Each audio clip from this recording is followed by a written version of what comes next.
Hello students, इस video में हम लोग ज्योमेट्री में देखने वाले मिड पॉइंट थ्योरम को प्रूफ के साथ। तो आइए सबसे पहले देखते हैं कि मिड पॉइंट थ्योरम का स्टेटमेंट क्या है, देन इसके प्रूफ को जो है इसी वीडियो में काफ़ी सिंपल लैंग्वेज के साथ हम लोग देखने वाले हैं। तो यहाँ पे स्टेटमेंट बोल रहा है कि proof that the line joining the mid points of any two sides of a triangle is parallel to the third side. तो आइए स्टेटमेंट को समझाने के लिए जो है सबसे पहले एक हम ट्रायंगल लेते हैं, फिर आपके स्टेटमेंट को बताते हैं, इसके बाद जो है हम लोग इसके प्रूफ को देखेंगे। तो यहाँ पे जो है एक हम ट्रायंगल ले लेते हैं, इसका नेमिंग कर देते हैं ए बी सी। अब एक बार फिर से स्टेटमेंट को देखिए। तो यहाँ पे बोल रहा है कि the line joining the mid points of any two sides of a triangle. जैसे यहाँ पे ट्रायंगल ए बी सी दिखाई दे रहा, तो इसमें टोटल जो है 3 साइड्स है, जैसे एक ए बी है, एक बी सी है और एक सी ए है। तो आपको क्या बोल रहा है कि कोई भी 2 साइड लेना है और दोनों साइड का जो मिड पॉइंट है उसको ज्वाइन कर देना है। तो यहाँ पे जो है हम क्या करते हैं कि एक साइड ए बी ले लेते हैं और एक साइड ए सी ले लेते हैं। तो ए बी का जो मिड पॉइंट है इसको हम मान लेते हैं डी है, और ए सी का जो मिड पॉइंट है इसको हम मान लेते हैं ई है। इसके बाद क्या करना है कि ये दोनों को जो है ज्वाइन कर देना है, समझ रहे ना, यानी यहाँ से ज्वाइन कर दिए तो क्या बन गया, तो डी बन गया। अब फिर से स्टेटमेंट देखिए। तो यहाँ पे बोल रहा है कि the line joining the mid points of any two sides of a triangle is parallel to the third side.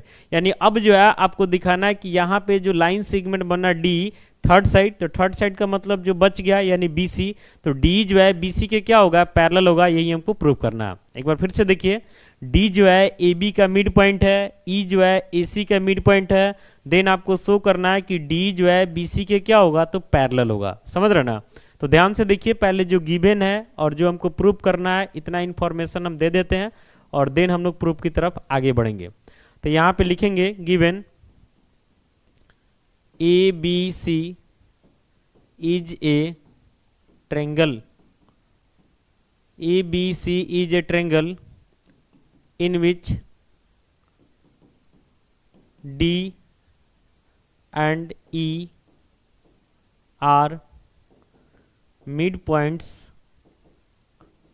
of AB and AC respectively। यानी ऐसे समझना है कि यहाँ पे जो है D जो है AB का मिड पॉइंट है और E जो है AC का मिड पॉइंट है।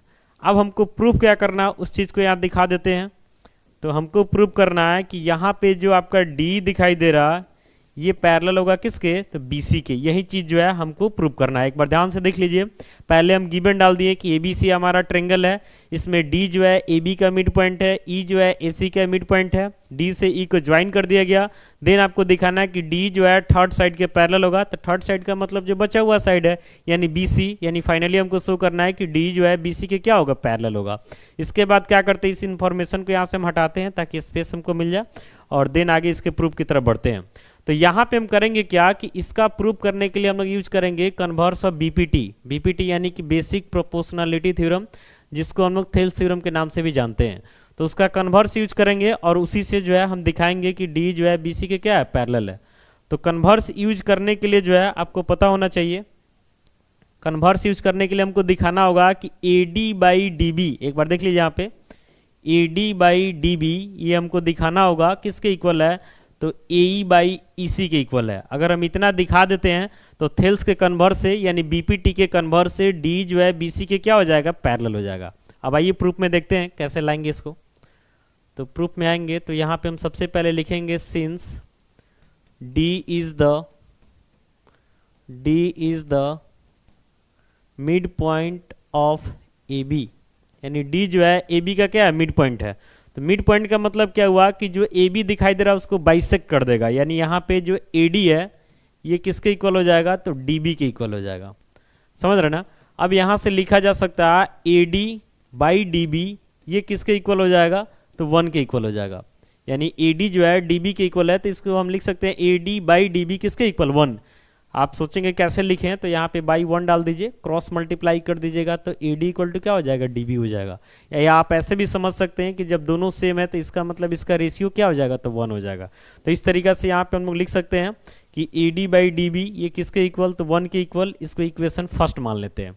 फिर हम लिखेंगे कि हमारा ई जो है ये ए सी का मिड पॉइंट है। लिखेंगे यहाँ पे since E is the mid point of EC. तो इसका मतलब है कि यहाँ से हमारा ए जो दिखाई दे रहा ये किसके इक्वल हो जाएगा, तो ईसी के इक्वल हो जाएगा। और इसको हम इक्वेशन सेकंड मान लेते हैं, समझ रहे ना। सॉरी, थोड़ा सा आगे बढ़ते हैं। अब यहाँ से हम ऐसे लिखेंगे इसको, ए ई बाई ई सी, ये किसके इक्वल हो जाएगा, तो 1 के इक्वल हो जाएगा। और ये हमारा जो है इक्वेशन सेकंड हो जाता है।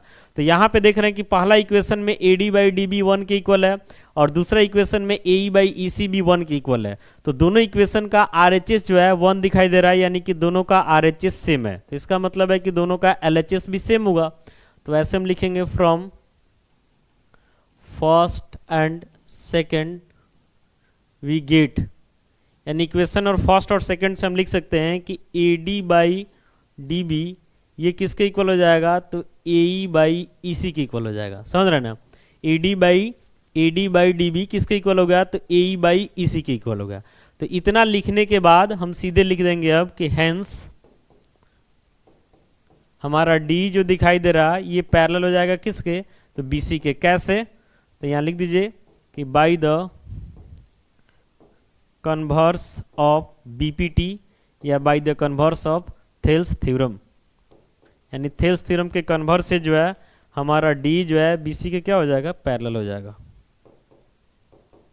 तो फाइनली यही हमको प्रूव करना था, समझ रहे ना। तो सिंपल था, इसमें डी जो है ए बी का मिड पॉइंट था, ई जो है ए सी का मिड पॉइंट था। तो हम लोग दिखा दिए कि A D by D B equal to A E by E C, और थेल्स के कन्वर्स से हमारा डी जो है बी सी के क्या हो गया, तो पैरेलल हो गया। उम्मीद करते हैं ये थ्योरम आपको समझ में आ गया होगा। मिलता है अगले थ्योरम के साथ। Thank you.